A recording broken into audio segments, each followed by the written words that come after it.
और 2 साल के अंदर मैं अनुमान और विश्वास के साथ बता रहा हूँ कि पेट्रोल व्हीकल की 2 व्हीलर, उसकी 4 व्हीलर और डीजल की बस, इसकी कीमत जो आज इलेक्ट्रिक व्हीकल की बहुत ज़्यादा है, 2 साल के अंदर पेट्रोल और डीजल के ये 2 व्हीलर, 4 व्हीलर और बस, ये इक्विवेलेंट टू इलेक्ट्रिक व्हीकल की कीमत उतनी होगी और फ्यूल का खर्चा 10 गुना कम हो जाएगा। तो आप सबको मैं अनुरोध करूँ, जो 20 वर्ष से अधिक पुराने और 34 लाख हल्के मोटर वाहन हैं जो 15 वर्ष से अधिक पुराने हैं, वैध फिटनेस प्रमाण पत्र के बिना लगभग 17 लाख मध्यम और भारी कमर्शियल वाहन हैं जो 15 वर्ष से भी अधिक पुराने हैं।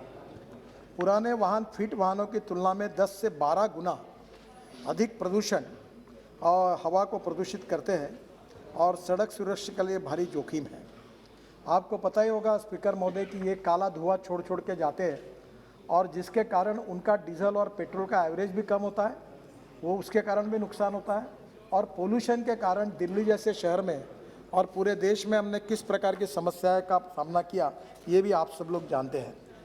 स्वच्छ पर्यावरण, वाहन चालक एवं पदयात्रियों की सुरक्षा के हित में सड़क परिवहन और राजमार्ग मंत्रालय ने voluntary vehicle fleet modernization program VVMP अथवा स्क्रैपिंग नीति की शुरुआत कर रही है। माननीय वित्त मंत्री जी ने जिसका उल्लेख अपने बजट के भाषण में किया था। यहाँ एक ऐसी विन विन पॉलिसी होगी जिससे कि न केवल पुराने वाहनों को स्क्रैप करने का प्रोत्साहन मिलेगा, बल्कि नए वाहनों को खरीदने के लिए सामान्य जनमानस को आर्थिक सहूलत भी मिलेगी। माननीय स्पीकर महोदय, हमारे देश में लगभग 8 लाख करोड़ का क्रूड ऑयल आयात होता है, पेट्रोल डीजल, जिसमें कि न केवल देश की आर्थिक परिस्थिति पर दबाव पड़ता है और पुराने वाहनों की पुरानी इमिशन टेक्नोलॉजी के वजह से अत्याधुनिक प्रदर्शन भी होता है। ये जो BS4 था, हमने सबने मिलकर वो BS6 किया है और जिसके कारण पर्यावरण की समस्या काफ़ी बड़े प्रमाण में उसके कारण भी सोल्यूशन निकला है। ये जो स्क्रैपिंग पॉलिसी है, ये एक ऐसी परिस्थिति निर्माण करेगी जिससे scrapping centres, automobile industry, component industry और सामान्य लोगों को इसका फ़ायदा होगा। सर, पंजाब में एक यूनिट ऐसा शुरू है कि वर्ल्ड में जो छोटे छोटे देश हैं उनको पुरानी गाड़ियों को स्क्रैप करने की सुविधा नहीं है। आदरणीय इसके जहाज़ परिवहन के मंत्री यहाँ उपस्थित थे। उस समय मैं उसका मंत्री था, तो हमने 18 मीटर का ड्राफ्ट किया है। तो दुनिया भर का 2 लाख टन का ये पूरा ऑटोमोबाइल का वेस्टेज हमारे देश में आएगा, क्योंकि हम एल्यूमिनियम इंपोर्ट कर रहे हैं, हम कॉपर इंपोर्ट कर रहे हैं, हम प्लास्टिक कई बार इंपोर्ट करते हैं। तो ये जो पूरी गाड़ियाँ आएगी भंगार में, इसको पूरी तरह से अलग अलग करके ये रॉ मटेरियल इससे बनेगा और इसके इंडस्ट्रियल क्लस्टर MSME में हम बना रहे हैं।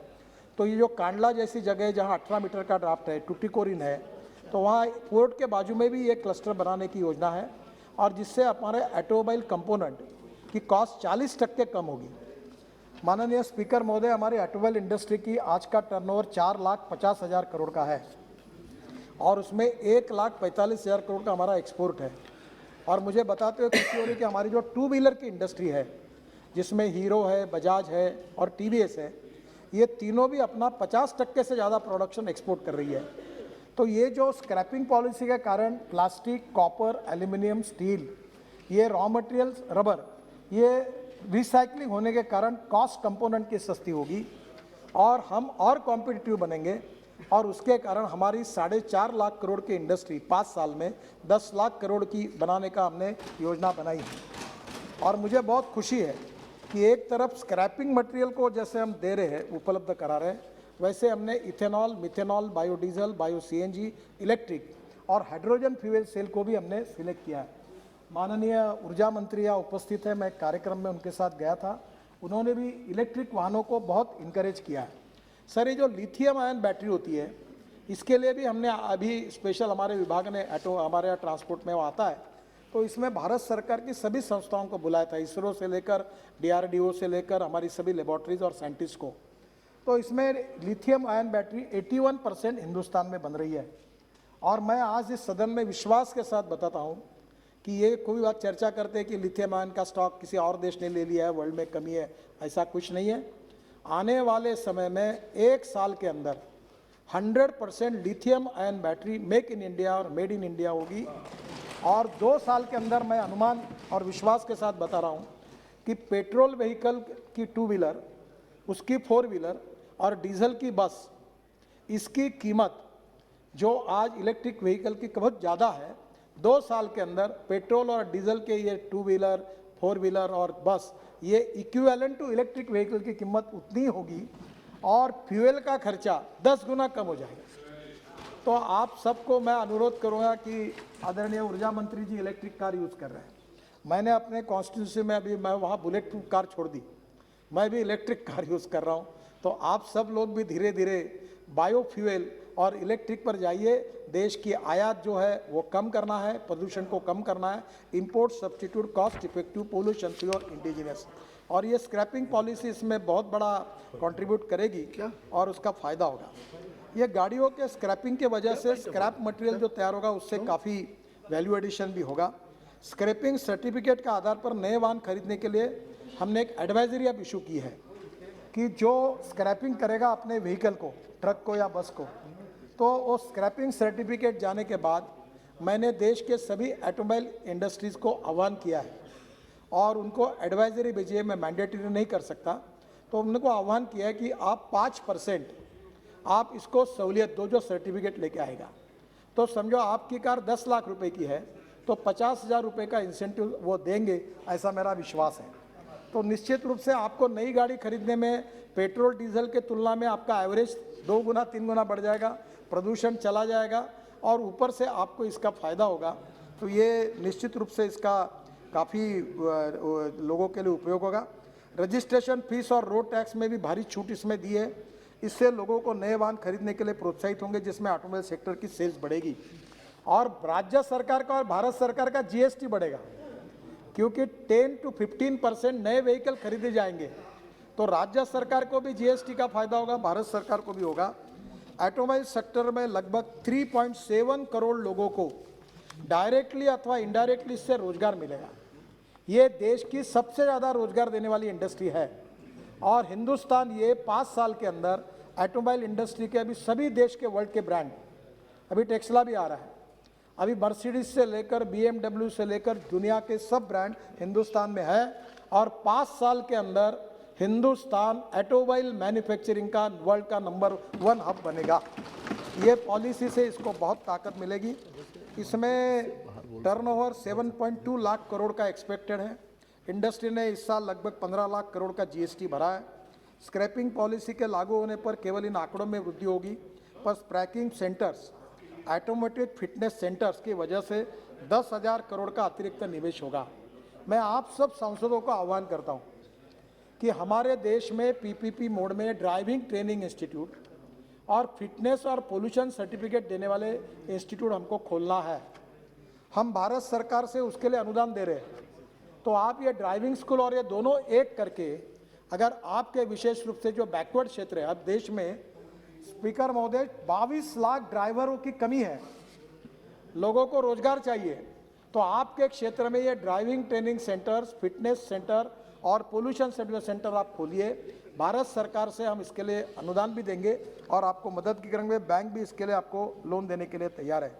इससे एम्प्लॉयमेंट भी क्रिएट हुआ। अलाइड सर्विस सेक्टर और R&D जैसे क्षेत्र में भी इसके कारण बहुत रोजगार मिलेगा। स्क्रैप मटेरियल के ऐसे एलिमेंट्स भी प्राप्त होंगे, जैसे इलेक्ट्रिक व्हीकल में जो बैटरी का रिसर्च का काम हो रहा है, उसमें उदाहरण के लिए NdFe मैग्नेट पुराने गाड़ी में निकलता है, जो एक रेयर अर्थ एलिमेंट न्यूडोनियम से मिलता है और वो काफ़ी महत्वपूर्ण मैग्नेट है जो EV में लगता है, तो वो उसी को निकालकर उसको प्रोसेसिंग करके वो EV में जाएगा, तो कॉस्ट भी कम होगी और फ़ायदा होगा। ये मैग्नेट केवल इंपोर्ट होता है, अभी हमारे देश में नहीं होता, तो ये हमारे देश में तैयार होगा। नियमित ट्रैकिंग अगर की जाए तो उससे नियोडियम भी प्राप्त होगा, जिसमें ये मैग्नेट भारत में बन सकेंगे। लिथियम, एल्यूमिनियम, सोडियम और जिंक, ये जैसे लिथियम आयन बैटरी है तो sodium ion, aluminium ion, steel ion और इसके साथ साथ जिंक आयन, ये चारों का भी हमारे देश में रिसर्च हो रहा है और 2-3-4 साल लिथियम आयन बैटरी बनाएंगे, बाद में ये तो एम्पल लेवल पर है और हमारे देश के टेक्नोलॉजी में इतना आगे जा रहे हैं कि हम इसमें निश्चित रूप से आगे वर्ल्ड का लीडरशिप हमारे पास में आएगी। नए वाहन में पुराने वाहन के मुकाबले मेंटेनेंस कॉस्ट भी कम है, फ्यूल इफिशिएंसी भी ज़्यादा है और प्रदूषण भी कम है।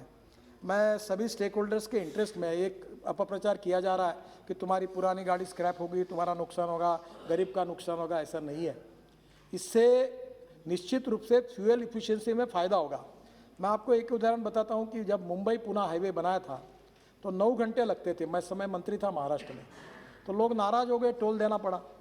तो मैंने उनको कहा कि 9 घंटे के बजाय आप 2 घंटे, पौने 2 घंटे में आते हैं। तो 9 घंटे जो गाड़ी चलती है उसके बजाय 2 घंटे में आते हैं, तो फ्यूल कम हो गया। जब आपने अभी नई कोई गाड़ी का इंजन होता है, उसका एवरेज अभी इतना बढ़ता है और पुराने गाड़ियों का उससे आधा से भी कम होता है और धुआं छोड़ता है। तो ये फ्यूल की बचत भी इसमें है, इसलिए ये कोई जनता को भुर्दंड देने वाली बात नहीं है। और इसलिए सभी स्टेक होल्डर्स के इंटरेस्ट को देखते हुए हमने इसको ये शुरू किया है। इसका नोटिफिकेशन 30 दिनों की अवधि के लिए पब्लिक डोमेन में रहेगी। स्क्रैप में क्राइटेरिया मुख्यतः वाहनों के फिटनेस और कमर्शियल वाहनों के मामलों में ऑटोमेटेड फिटनेस के माध्यम से जो केंद्र होंगे वो उसके बारे में नॉन रजिस्ट्रेशन के आधार पर होगा। यह मापदंड जर्मनी, यूके और जापान जैसे जो वर्ल्ड में देश है, क्योंकि उनके स्टैंडर्ड के हिसाब से हमने बनाए हैं वैश्विक मानकों की बेस्ट प्रैक्टिसेस का तुलनात्मक अध्ययन करने के बाद में। और ये फिटनेस टेस्ट में असफल होने अथवा इसमें रजिस्ट्रेशन प्रमाण पत्र का नवीन करने में असफल होने पर इसे एंड ऑफ लाइफ व्हीकल घोषित किया जाएगा। अब ये ख़त्म करो, इसको डिस्ट्रॉय करो। तो वाहनों के फिटनेस निर्धारित करने के लिए बहुत साइंटिफिक तरीके से इसका अध्ययन करके किया है। इमिशन टेस्ट, ब्रेकिंग, अन्य परिणाम संरक्षा उपकरण केंद्रीय मोटर वाहन नियम 1989 के अनुसार है। ये प्रस्ताव किया गया है कि कमर्शियल वाहन फिटनेस साबित करने में असफल रहने के मामले में 15 वर्ष के पश्चात अनिवार्य रूप से डी रजिस्टर कर दिया जाएगा। अगर ये ऐसे धुआं छोड़ने वाले अनफिट व्हीकल होंगे तो उसको डी रजिस्टर किया जाएगा। इसे डिस इंसेंटिव्स के रूप में फिटनेस प्रमाण पत्र के शुल्क बढ़ा हुआ है। फिटनेस परीक्षण कमर्शियल वाहनों के लिए इनिशियल रजिस्ट्रेशन की तिथि में 15 वर्ष तक वाहन के लिए लागू होगा। यह प्रस्ताव है कि यदि निजी वाहनों ने 20 वर्ष के पश्चात अनफिट पाया जाता है अथवा रजिस्ट्रेशन प्रमाण पत्र का नवीनीकरण कराने में विफल रहता है तो अनिवार्य रूप से डी रजिस्टर कर दिया जाएगा, उसको जब्त करके उसको डिस्ट्रॉय किया जाएगा। इसे बढ़ावा देने से रोकने के उपाय के रूप में फिटनेस प्रमाण पत्र के लिए बढ़ा हुआ है। री रजिस्ट्रेशन शुल्क इनिशियल रजिस्ट्रेशन की तिथि से 15 वर्ष तक निजी वाहनों के लिए लागू होगा। ये पॉलिसी बहुत हित में है। आज इसकी घोषणा करते हुए मुझे खुशी हो रही है। आप सब इसमें ज़रूर सहयोग करिए और fitness centre, pollution centre, driving training centres की सरकारी योजना हर जिले में 2-2, 3-3 हमको देनी है। आप जरूर इसमें आगे आइए, हम आपको सहयोग करेंगे। बहुत बहुत धन्यवाद। नमस्कार। धन्यवाद।